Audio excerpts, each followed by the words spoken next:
Hola chicos, buenas tardes. Espero que se encuentren bien. Me gustaría saber de cada uno de ustedes cómo están en esta contingencia. Nos puede dar un poquito de todo, ¿no? Ansiedad, inquietud, ganas de salir, enojarnos, disgustarnos con los que están cerca de nosotros. Solamente quiero decirles que todos y cada uno de ustedes son importantes. Para mí son muy importantes. Son mis alumnos, los conozco. Tuvimos la suerte de coincidir, tantos mundos, tanto espacio, y coincidir, y eso hace que ustedes sean especiales para mí. Quisiera saber que todos están bien.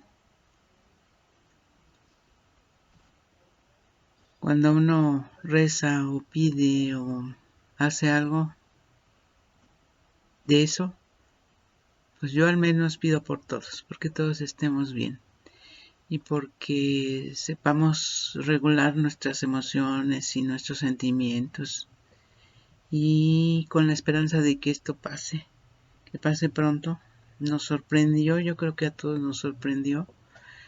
No esperábamos clases en línea porque ustedes nos inscribieron a una carrera en línea, entonces no lo esperábamos, y yo creo que algunos de nosotros tampoco esperábamos dar clases de este modo, pero como dicen algunos, es renovarse o morir, y tenemos que renovarnos y tenemos que ir aprendiendo cosas nuevas, teniendo nuevas actitudes, teniendo buena voluntad para salir airosos de cualquier situación, sobre todo como esta, indefinida, que no sabemos muy bien cuándo y cómo vaya a terminar, y que nos hace ver que somos sumamente vulnerables, ¿no?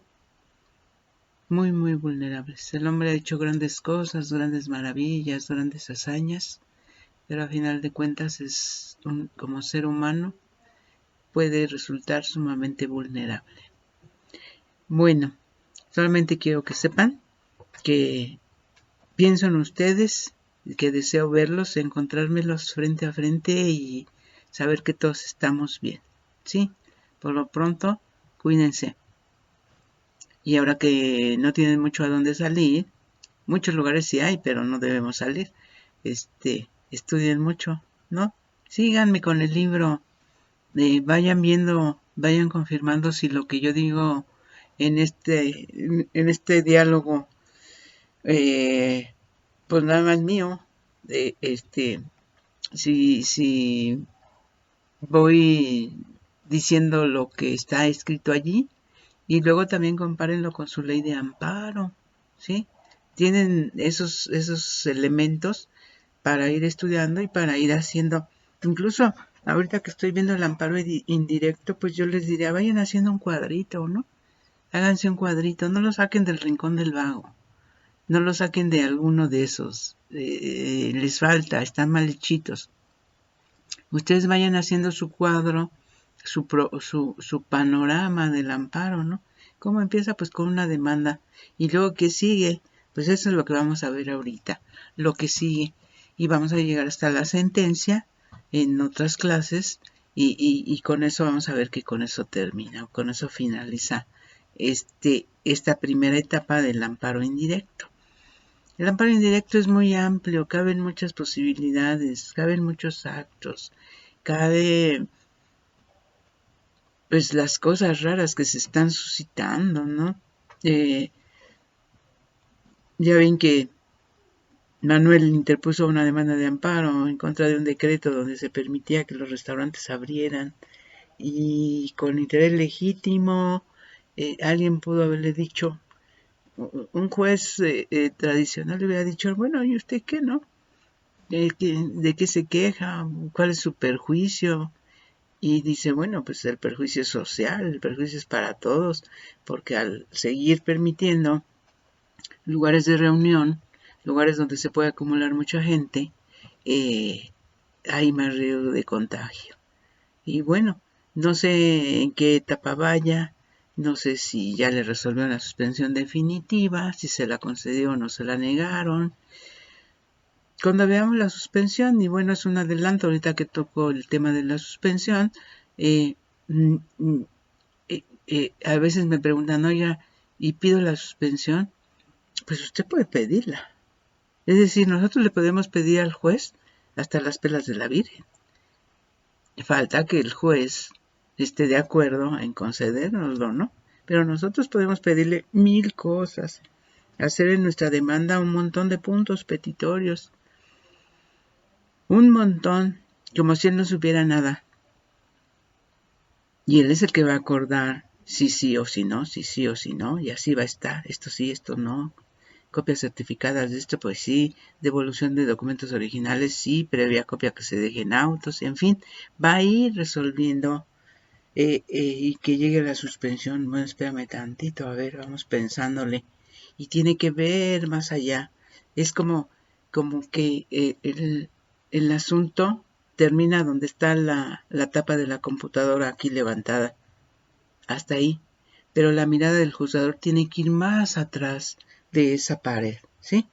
Sobre todo ahora que hay dos elementos más que se refieren a la apariencia del buen derecho y el peligro en la demora. Que esos seguramente se los aplicaron en la resolución de este chico Manuel, ¿verdad? Eh, pero ya lo veremos cuando hablemos de la suspensión, que van a ver que es un tema bien bonito, es un tema que decía el maestro Burgoa,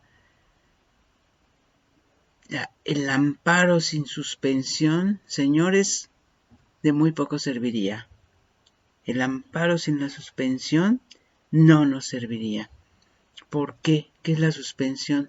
Detener o paralizar algo, una conducta de una autoridad que se va a ejecutar, ¿sí? Lo que tenga ejecución. Me lo iban a quitar, ya no me lo quitan. Me iban a aprender, ya no me aprenden. Ya no me detienen físicamente. ¿Hay un decreto expropiatorio? Sí, pero ese decreto expropiatorio requiere ejecución. Es decir, que me quiten lo que dice el decreto expropiatorio que me van a quitar.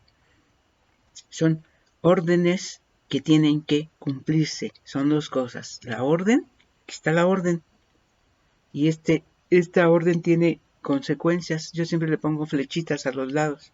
Esta orden tiene consecuencias. Sí.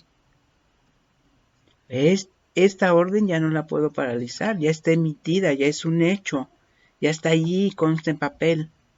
Lo que sí puedo detener es el efecto de esta orden. ¿Sí? Que si te iban a detener, no te detengan, que si te iban a clausurar, no te clausuren, que si te iban a desposeer, no te desposean.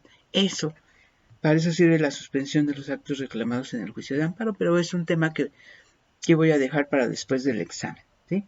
Nada más como que un ligero comentario al respecto. Bueno, hablábamos en la anterior clase de los requisitos. Volví a hacer como una explicación o me detuve en esos requisitos de la demanda. Y creo que terminé con lo que se llama la causa de pedir, ¿no? Dije lo que eran los conceptos de violación. Siempre serán argumentos lógico-jurídicos. Nos piden que sean lógicos, como todo en la vida tiene que ser lógico. Toda una conversación entre ustedes y yo tiene que haber lógica para que nos podamos entender y para que podamos llevar a buen término esa conversación. ¿Sí? Eso, que no nos quepa duda que todo tiene que ser lógico, que haya congruencia.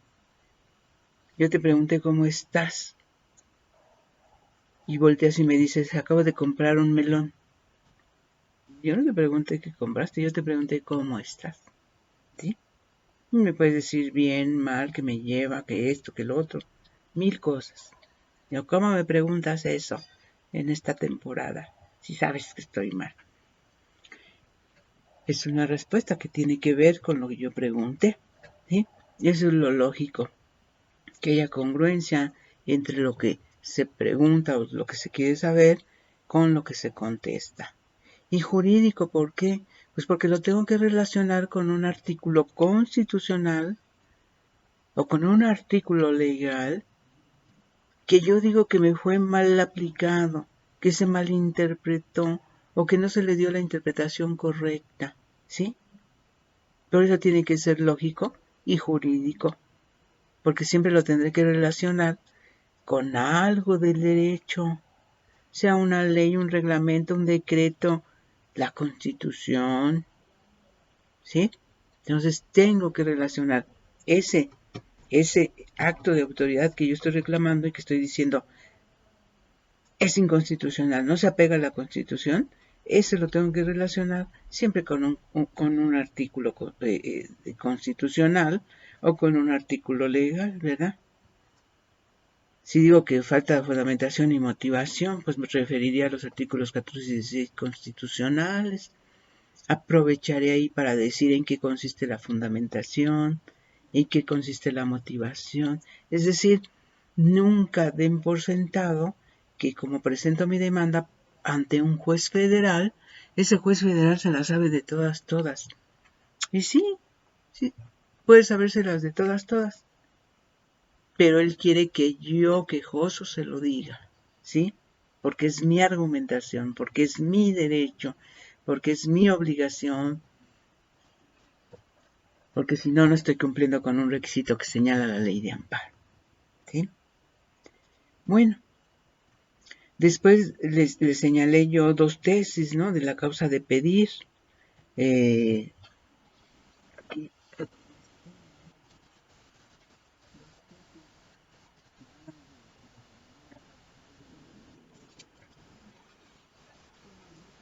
tesis, pues que necesariamente tengo que argumentar, ¿sí? La 191.384 y la 185.425, que nos dice ahí, pues es que no hagas argumentaciones así como sin ton ni son. Tienes que hacerme argumentaciones. Tienes que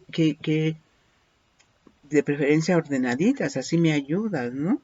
Además tú sabes cuál es la problemática por la que estás pasando, la conoces.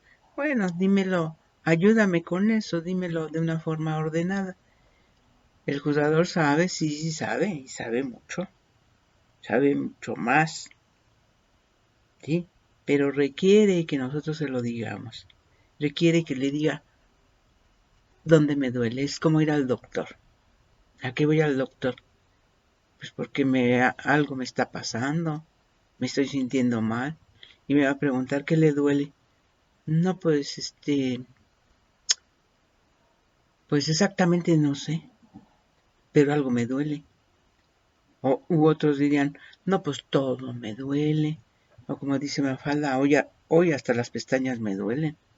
No, espérame tantito. Vamos a ubicarnos, ¿verdad? ¿Qué le duele? ¿Dónde? ¿Qué partecita? Para yo concentrarme en esa y ver qué efectos o qué consecuencia puede tener el que tenga ese dolor allí, ¿verdad? A veces le duele el estómago o por un dolor de estómago le duele la cabeza. ¿A poco no? Les ha pasado, ¿verdad? Por un dolor de estómago les duele la cabeza. Y a veces por un dolor de cabeza sienten que se van a desmayar.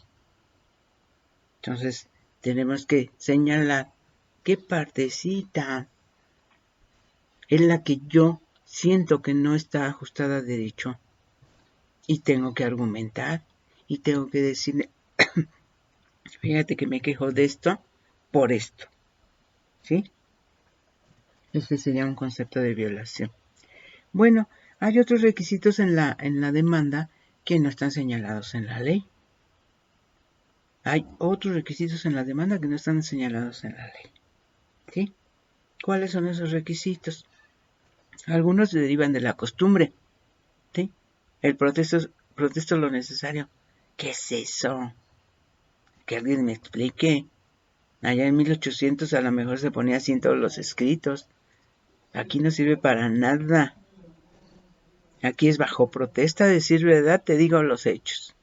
Bajo protesta de decir verdad, te digo que no conozco el domicilio del tercero interesado.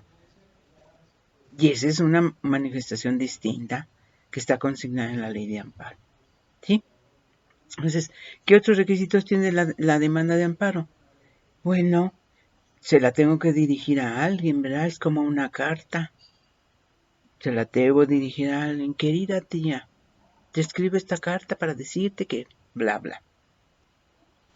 ¿Mm? Así, nuestra demanda tiene que llevar no el nombre del juez, no el domicilio, porque es un domicilio oficial, pero sí tiene que estar dirigida a un juez de distrito. ¿A cuál? Al que esté de turno. Entonces, juez de distrito en turno en el estado de Aguascalientes. Punto y aparte, presente. ¿Por qué le ponemos presente? Ponemos presente cuando ese oficio, cuando ese escrito, no se va a enviar por correo, se va a presentar en la misma entidad, dentro de la misma entidad.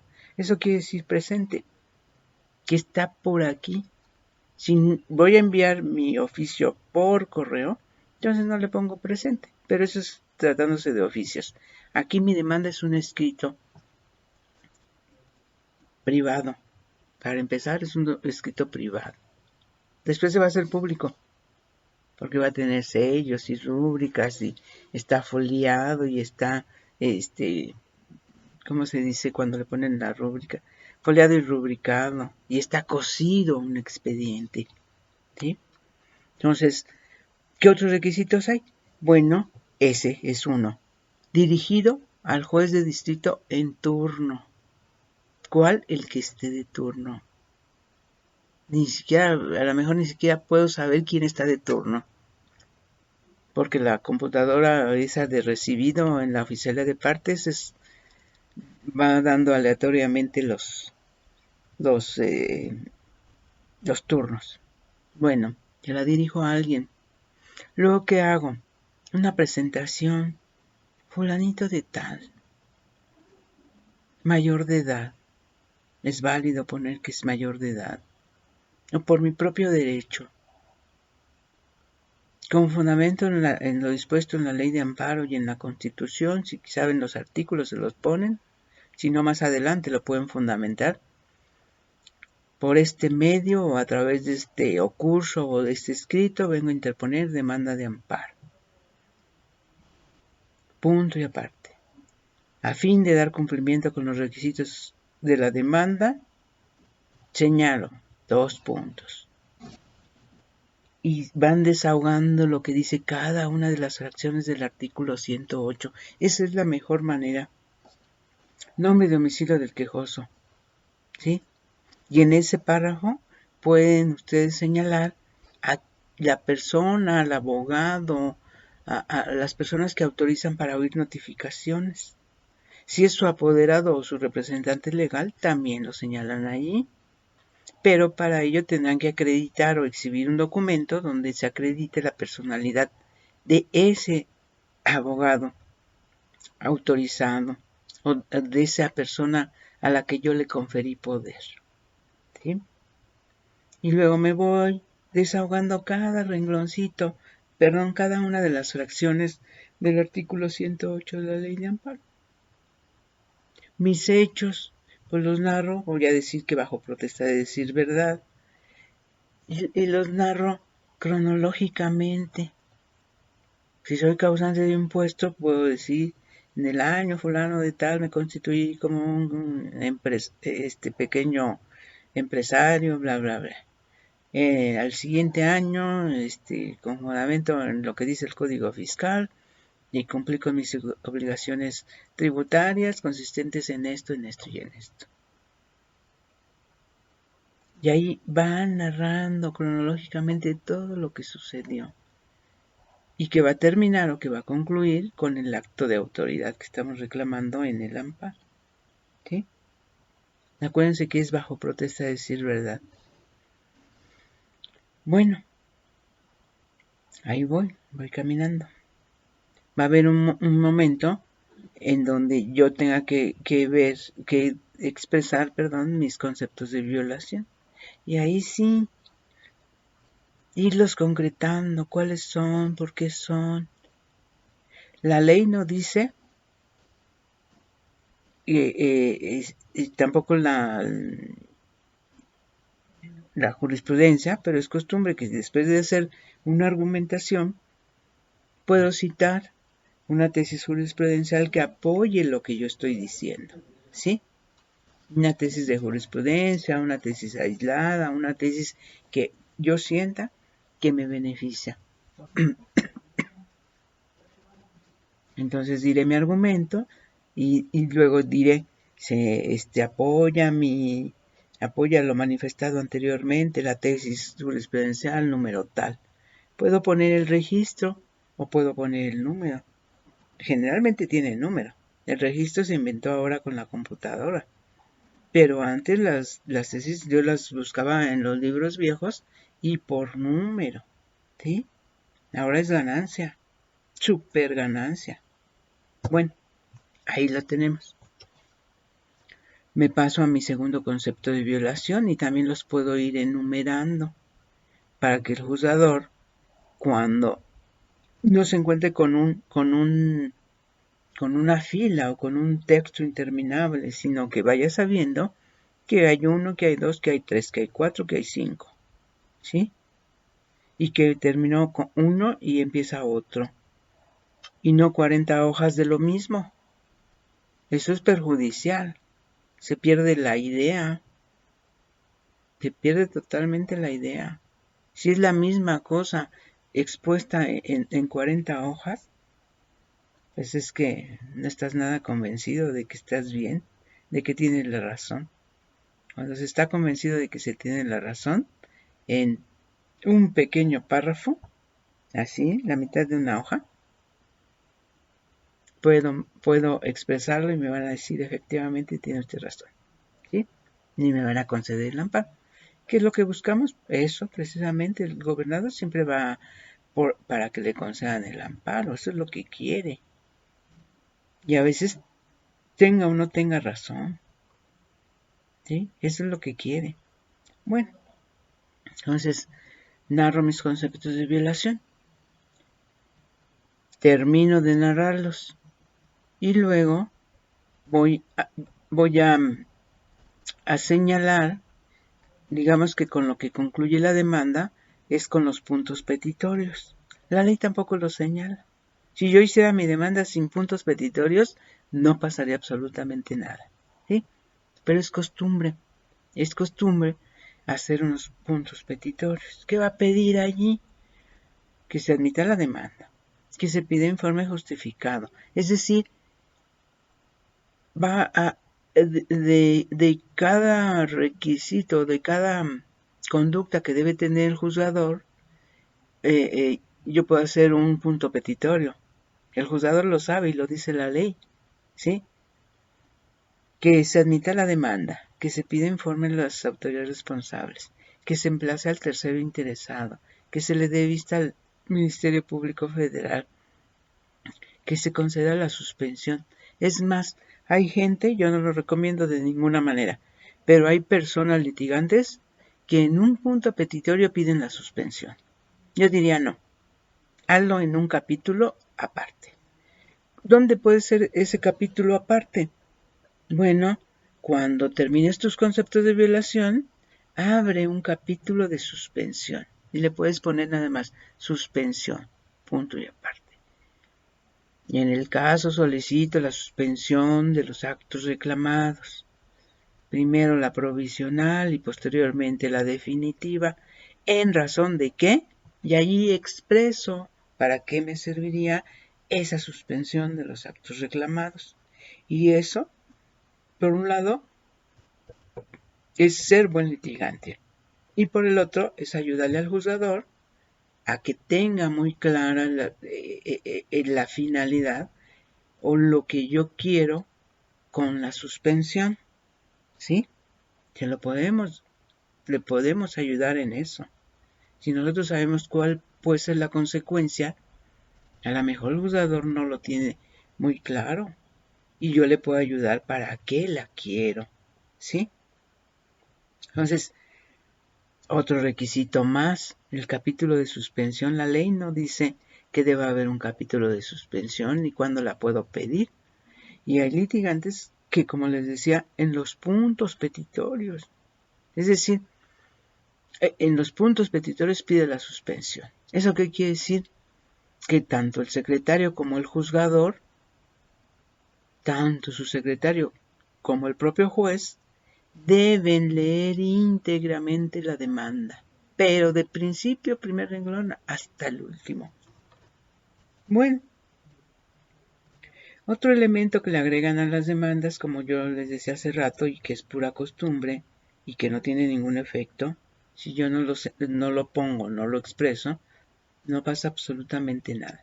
Protesto lo necesario.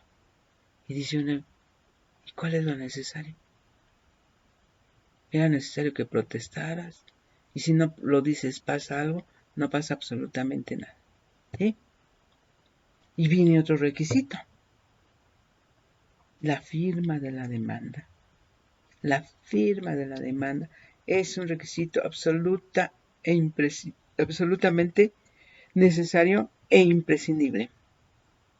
Si presento mi demanda sin firma, no me van a requerir para que la ratifique, para que la aclare, para que la complete. No, señor.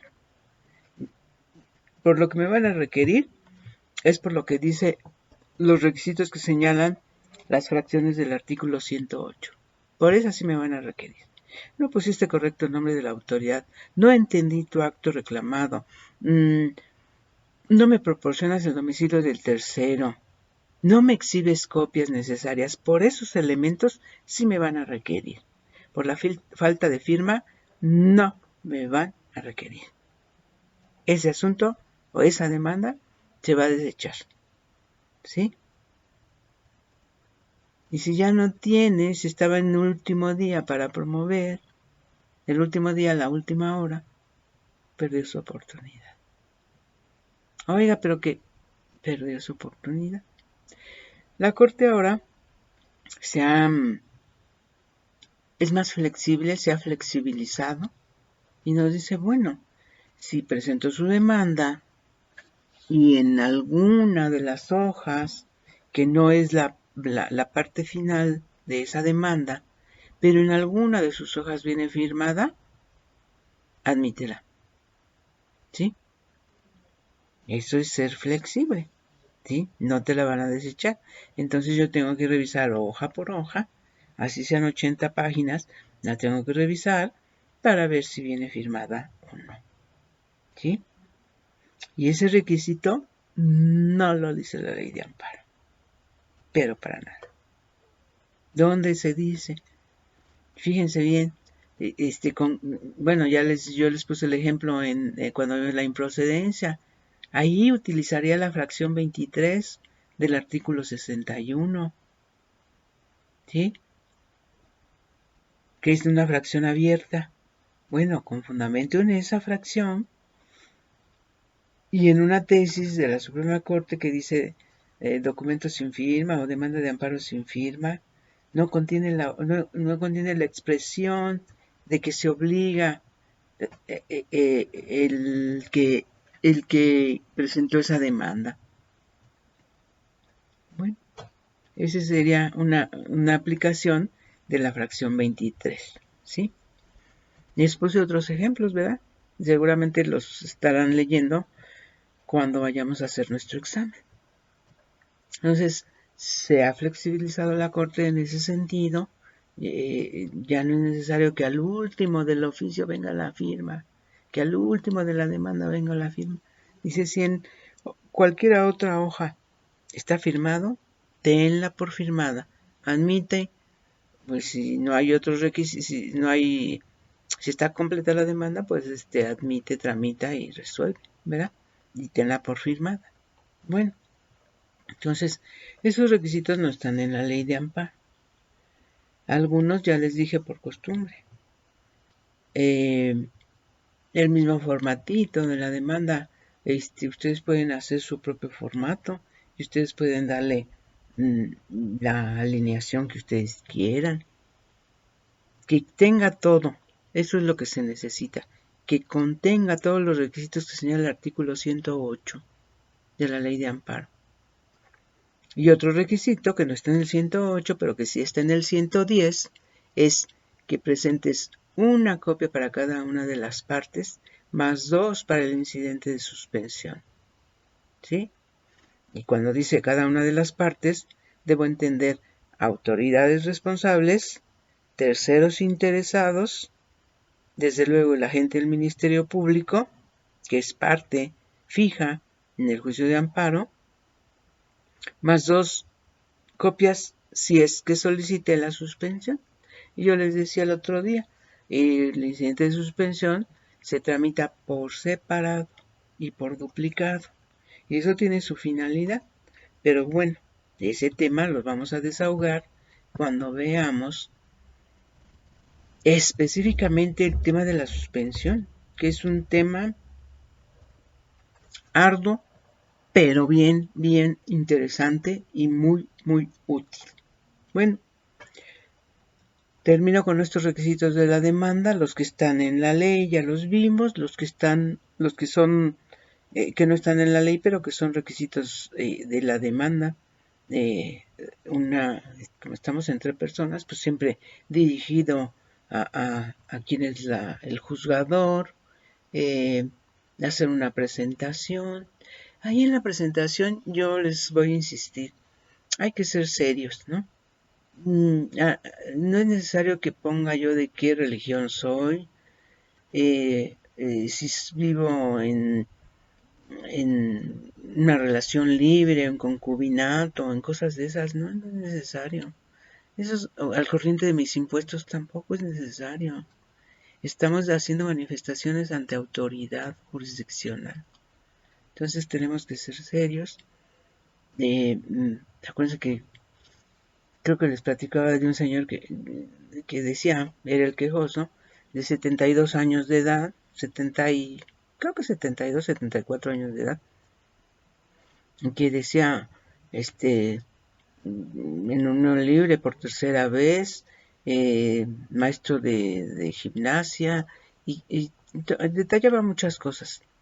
¿Y saben qué se discutía ahí? Reconocimiento de paternidad. O estaba presumiendo, o quién sabe quién quería convencer de quién sabe qué cosa. No, a nadie le interesa en lo absoluto la edad que tenga. Ya dijo la Corte que para la tercera edad no hay suplencia de la deficiencia de la queja si era lo que quería, ¿no? Y lo otro es si quería presumir que le estaban reclamando que era papá de una bebé de 6 meses, pues a lo mejor él quiere creerlo, ¿no? Pues es su rollo. Hay que ser serios en esa presentación. No tengo yo que decir nada de mi persona, nada. Si se necesita por el acto que me estén reclamando, pues diré soy empresario, o soy abogado, o soy médico, o soy esto. ¿Qué utilidad tendría? Pues nada más si tiene relación con una cuestión de impuestos. Nada más. No le veo más. Si soy médico, bueno, a lo mejor me están demandando en un juicio por una mala práctica profesional. Bueno, si se requiere, te están demandando, pues es que eres el doctor que hizo las cosas mal, ¿no? Es decir, ¿a qué me quiero referir con esto? Aquí basta con que digas tu nombre y tu domicilio, que eres mayor de edad, eso sí le sirve al juzgador, ¿verdad? Por mi propio derecho. O si eres fulanito de tal y tienes apoderado, o tienes tu representante legal, bueno, pues ahí nada más se requerirá que acredite la personalidad de ese apoderado o de ese mandatario, les dicen. Entonces, un requisito más, ¿verdad? Debo, con mi demanda, exhibir el testimonio notarial donde aparezca que él es mi apoderado o mi representante legal. ¿Sí? Bueno, termino con esos requisitos. Seguramente ya no me voy a referir a ellos más que en el examen. Aquí aquí me detengo un poquito. Les reitero, ojalá tengan bien habilitada su computadora, que no les falle, que no vaya a haber algún problema a la hora de hacer el examen, ¿sí? Eso yo no sabría cómo resolverlo. Tendríamos que llevarlo al departamento u algún business de esa naturaleza, ¿no? Entonces, me voy a referir a lo que sigue después de presentar la demanda de amparo. ¿Qué es lo que sigue? Bueno, lo ideal sería que se admitiera la demanda. Eso sería lo ideal. Es decir, querría decir que mi demanda está completa, que no me faltó absolutamente nada, que es correcto todo lo que estoy diciendo, ¿verdad? El nombre de las autoridades, el acto reclamado está muy clarito, muy bien especificado. Dije bajo protesta de decir verdad y narré mis hechos. Hice mis conceptos de violación. Eso es el juzgador, olvídense. Eso los va a analizar hasta el momento de dictar sentencia. Es decir, puedes haber hecho ahí un tamal, como siempre digo, ¿no? Un tamal, todo revuelto ahí. Sí. Bueno, de eso no te los va a mandar a aclarar. Eso no te va a decir, oye, no te entendí. Él tiene que resolver lo que le hubieras planteado. ¿Cómo? De 1000 formas. Tiene que buscar, entender qué es lo que querías. Claro que hay algunos que no se dan a entender ni por nada. Nosotros no vamos a hacer así, ¿verdad? Bueno, eso tratándose de que mi demanda esté correcta, completa, que no me falten copias, que estén todos los requisitos, en fin. Pero ¿qué pasa si mi demanda está incompleta? Bueno, dice la ley de amparo que me van a requerir, dice el artículo 112, dice, dentro del plazo de 24 horas contado desde que la demanda fue presentada, o en su caso turnada, es decir, cuando ya se la mandaron al juzgador o al juzgado que le correspondió, el órgano jurisdiccional deberá resolver si desecha, previene o admite. ¿Sí? Desecha, previene o admite. Dice el artículo 114, vamos a manejar primero el de prevención. Cuando le llamamos prevención, cuando te requiere, te da un plazo y te requiere para que dentro de ese plazo cumplas con los requisitos que te faltaron o con las deficiencias que tiene tu demanda. Dice el 114, el órgano jurisdiccional mandará a requerir al promovente que aclare la demanda, señalando con precisión en el auto relativo las deficiencias, las irregularidades u omisiones que deban corregirse. ¿Cuándo? Ahí me quedo. No es permitido que el juzgador emita un acuerdo donde me diga te requiero para que entre el plazo de 5 días ajustes tu demanda a lo dispuesto por el artículo 108 de la ley de amparo. No. Me tiene que decir, especificar qué es lo que me faltó. Y así me había faltado todo. Es decir, yo presenté un escrito ahí de donde se entiende nada más que estoy interponiendo demanda. Cuando él haga la prevención, me tiene que señalar qué me faltó. No me decirlo del quejoso. ¿Eres tú o quién es? Acto reclamado, autoridades responsables, si hay tercero o no, hechos, protesta de decir verdad, conceptos de violación, copias. Las copias, cuando me hacen una prevención yo debo exhibir tantas copias como presenté con la demanda. ¿Sí? Es decir, ese escrito junto con la demanda van a ser una sola cosa. Cuando yo dicte sentencia voy a tener que ver los dos escritos. ¿Sí? A lo mejor en este segundo de prevención me hacen manifestaciones que se traducen en conceptos de violación. Bueno, pues yo los tengo que estudiar, ¿sí? Porque se hace una sola esos dos escritos se hacen uno solo, como si fuera la demanda. ¿Sí? Entonces, para empezar, ahí está una primera obligación para el juzgador. No puede hacer un acuerdo genérico donde diga, se requiere hacer a fulanito de tal para que ajuste su demanda al contenido del artículo 108 de la ley de amparo. Y con fundamento en el 110 que exhiba las copias pertinentes. ¿No? Tiene que ser especificado. ¿Qué es lo que me faltó? Esto. Todo me faltó. Bueno, yo tengo ese tiempo para hacer, digamos, mi demanda, que se va a juntar al primer escrito que yo había presentado y van a ser un todo. ¿Sí? Dice que se va a mandar a aclarar o a prevenir para que aclare la demanda cuando hubiere alguna irregularidad en el escrito de demanda. Pues sí, nos queda claro, ¿verdad? Si está completa y está bien hecha, pues ¿para qué? Digo yo, ¿verdad? Si hubiera omitido alguno de los requisitos que establece el artículo 108 de esta ley, cuando no se hubiere acompañado en su caso el documento que acredite la personalidad o que este documento resulte insuficiente, ¿sí? Nos van a prevenir también. Cuando no se hubiera expresado con precisión el acto reclamado, si puse un número distinto de un oficio, o si se lo atribuía a una autoridad distinta a la que yo estoy señalando como responsable, o me refería a otro en mis prisas, en las prisas del abogado, ¿verdad? Me refería a otro oficio distinto, me van a mandar que aclare mi demanda para que precise cuál es el acto reclamado. El último, cuando no se hubieran exhibido las copias necesarias de la demanda. Y luego dice la sanción. Si no se subsanan las deficiencias, irregularidades u omisiones de la demanda dentro del plazo de 5 días, se tendrá por no presentado. ¿Sí?